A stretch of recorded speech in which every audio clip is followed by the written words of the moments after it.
여기 오기 전에 진주 혁신도시를 다녀왔습니다. 저로서는 아주 감회가 깊기도 하고 또 뜻이 깊었습니다. 저는 거제에서 태어나고 지금 창원에서 살고 있는 경남 사람인데, 경남에 만들어진 혁신도시, 그것도 또 참여정부가 만든 혁신도시, 그렇게 그것도 설 이후에 첫 지방 일정으로 또 방문하게 돼서 여러모로 아주 뜻이 깊었습니다. 그걸 보면서 참여정부가 시작한 일, 제가 제대로 마무리하고 끝내야겠다 라는 다짐을 새롭게 했습니다. 그런 기회 주시겠습니까? 사실은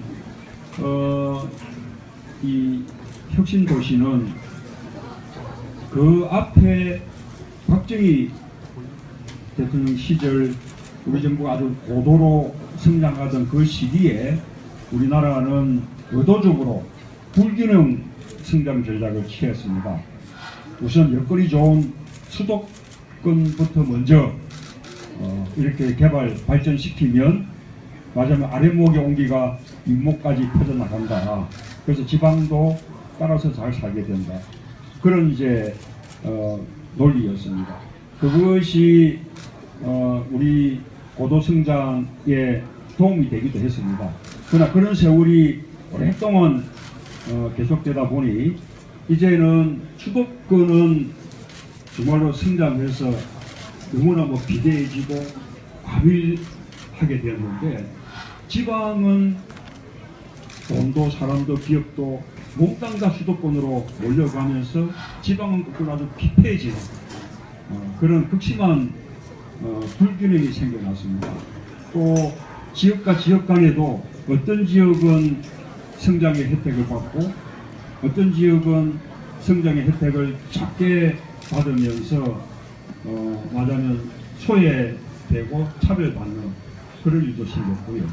그래서 참여정부는 이제는 이렇게 계속 불균형 성장 전략으로 가다가는 이제는 더 이상 우리 경제가 지속적으로 성장하기도 어렵다, 또 선진국으로 발전하기도 어렵다라는 이제 인식을 가지고 국가 균형 발전 그리고 지방 분권을 가장 중요한 그런 국정 목표로 삼은 참여정부가 시작했던 혁신도시는 첫 시작에 불과하고, 이것을 다음 정부들이 계속 더 키우고 발전시켜 갔어야 되는데, 이명박 박근혜 정부는 균형이라는 말을 싫어합니다.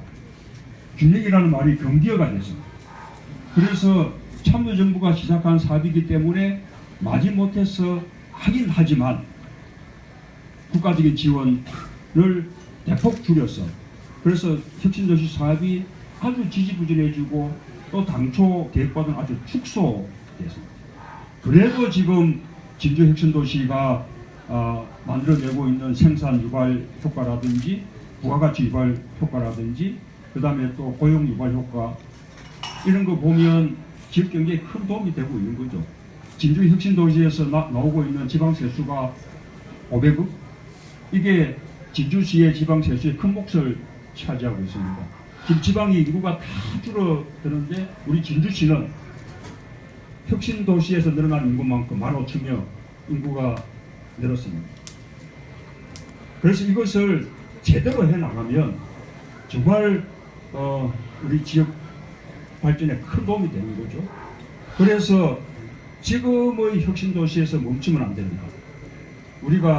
저는 정권 교체하게 되면 혁신도시 시즌2 사업을 하겠다라고 공약을 했는데, 첫째는 공기업 공공기관만 내려오는 것이 아니라 그 가족들이 다 함께 내려와야 됩니다. 근데 그러려면 요즘 부모들이 가장 중요시하는 것이 자식 교육이기 때문에 아이들을 제대로 보육하고 교육할 수 있는, 또는 아프면 의료 혜택을 받을 수 있는 이런 보육, 교육, 의료 또는 교통, 이런 공공 서비스, 이런 부분들이 수도권 못지않는 수준으로 이렇게 돼야만 그 가족들이 다 함께 내려올 수 있는 그런 정주도시가 되는 겁니다. 그러면 인구 몇만 명 되는 그런 자율적인 도시로 발전할 수 있는 거죠. 지금은 그게 안 되니까 그냥 공기업, 공공기관에 종사하고 있는 그 직원들이 다 홀로 내려와 있는 그런 이제 상황인 거죠. 그래서 모든 가족들이 다 함께 내려올 수 있는 정주도시를 하루빨리 만들겠다는 것과 함께 공기업, 공공기관 지방 이전으로만 멈춰서는 안 됩니다. 그게 연관되는 민간연구소, 공공연구소, 민간기업들까지 모두 집결해서 대단지 클러스터를 만들어야 됩니다. 예를 들면 나주혁신도시 같은 경우는 한전이 내려갔기 때문에 거기에 지금 에너지 관련 기업들이 지금 벌써 170개 정도가 입주해 있습니다. 앞으로 2020년까지 700개 가량 에너지 기업들이 글로 모일 그런 계획입니다. 진주도 그렇게 클러스터를 만들어야 되는데 이게 중앙정부가 해야 될 역할이거든요. 그런데 중앙정부가 이 역할을 하지 않으니 지자체 차원에서 노력을 지자체가 의지가 있고 또 이런저런 또 재정 형편이 되는 쪽은 혁신도시가 좀 더 발전하고 그런 의지가 빈약하거나 재정 능력이 없는 쪽은 혁신도시가 상대적으로 더 지지부진하고 그런 시점. 그래서 아까 정주도시를 넘어서 민간 기업까지 다 직결하는 대단지 클러스터를 만들어서 그것을 통해서 지역의 성장 거점, 지역의 혁신 거점, 또 앞으로 우리가 4차 산업혁명의 시대가 된다면 4차 산업혁명의 거점 도시가 되게끔 그렇게 해나가겠다는 것이 제가 말씀드린 시즌2입니다. 그런데 그 속에 우리 지방의 우리 대학생들, 젊은이들에 대한 협복도 그 속에 있습니다. 우리 젊은이들의 최대 고민이 일자리 아닙니까? 일자리가 없으니 도대체 취업할 수가 없고 취업 못하니 결혼도 못하고 아이도 못 낳고 그래서 우리나라가 세계에서 출산율이 가장 낮은 저출산 국가가 됐습니다. 저출산 상태가 워낙 오래 계속되어 있기 때문에 당장 금년부터는 대한민국 생산 가능 인구가 줄어들기 시작합니다. 그러면 소비도 줄고 세금 수입도 줄고 그러면 우리가 저승강 늪에서 헤어날 수가 없는 거예요. 이대로 지속되면 2030년쯤 되면 대한민국 총인구가 줄어듭니다. 그럼 대한민국 근간이 무너지는 거죠. 그래서 청년 일자리 문제를 해결해 주는 것은 우리 청년들에게 희망을 주는 그런 일뿐만 아니라 나아가서는 대한민국의 건강을 지켜내는 그런 일입니다. 뿐만 아니라 청년들이 일자리가 생겨나야 지금 우리 금년부터 또 65세 이상 인구가 14%가 넘는 고령사회로 2017년부터 시작이 되는데 그리고 좀 있으면 초고령사회로 또 몇 년 지나면 넘어가게 되는데 어르신들은 누가 공양하겠습니까? 청년들이 일자리가 마련돼야 어른들도 우리가 부양할 수가 있는 거죠. 이 청년 일자리 참으로 어려운데 우리 지방의 청년들은 이중의 어려움을 겪는 것이 그나마 있는 일자리가 다 수도권에 이렇게 몰려있어요. 지금 청년 취업의 55%가 수도권에서 일어나고 있습니다. 그러니 지방의 청년들은 기회만 있으면 수도권으로 탈출하지 않을 수 없습니다. 해마다 수천 명 광역 단위로 해마다 수천 명의 젊은 사람들이 수도권으로 빠져나갑니다. 그 지방은 갈수록 더 어려워지고 고령화되고 그렇게 아까 우리 혁신도시를 제대로 발전시켜내면 그 속에서 많은 우리 지방 청년들을 위한 일자리가 만들어집니다.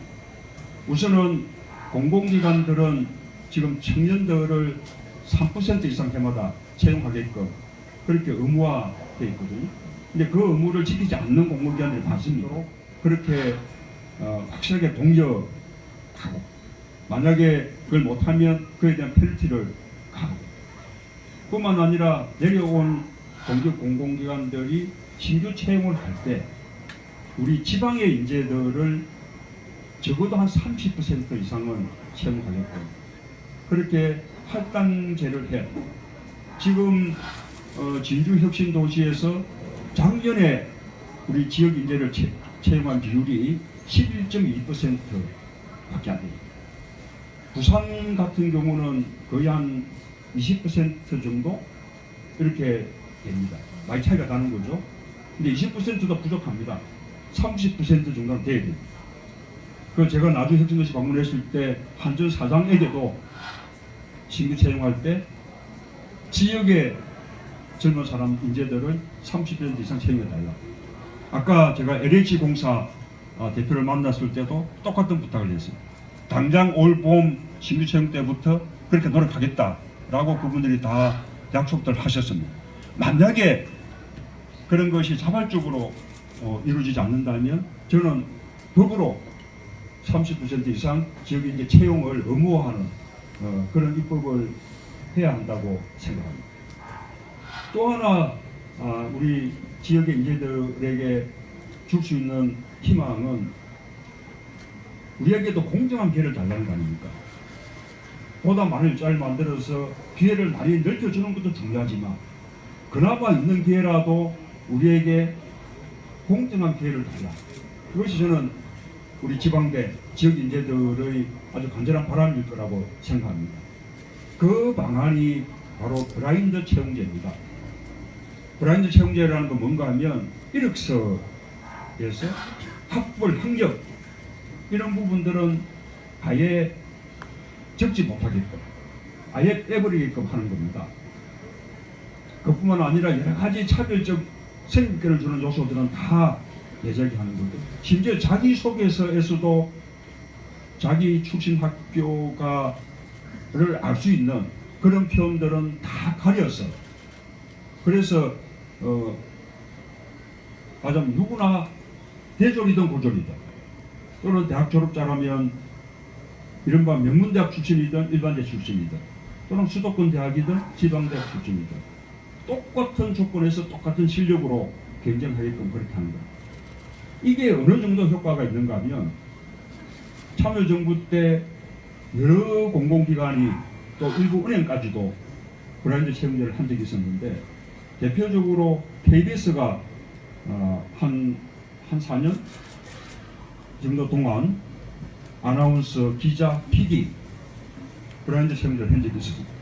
그랬더니 블라인드 채용제를 하기 전까지는 이른바 스카이대 명문대 출신들이 70~80% 차지하고 전체 말하자면 출신 대학이 불과 몇 개 대학밖에 없었는데, 블라인드 채용제를 하고 나니까 명문대 출신이 거꾸로 20~30% 아래로 떨어지고 오히려 일반대 출신, 지방대 출신이 크게 늘어나.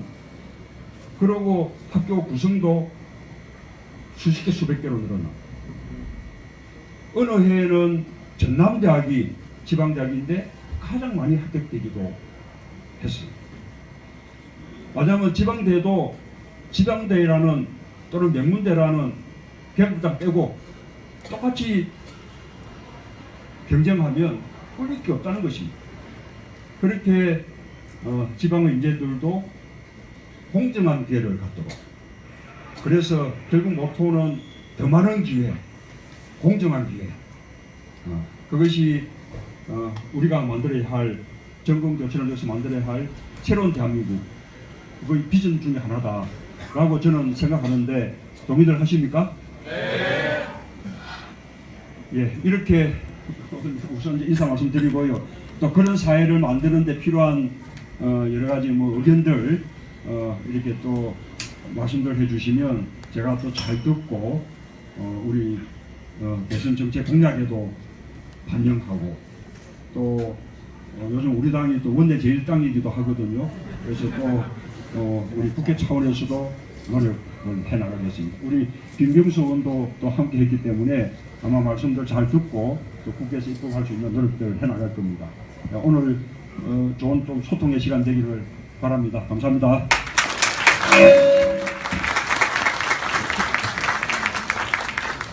네, 문재인 전 대표님께서 저희 서부 경남 지역 인재들을 위한 많은 고민을 하시고 오신 것 같네요.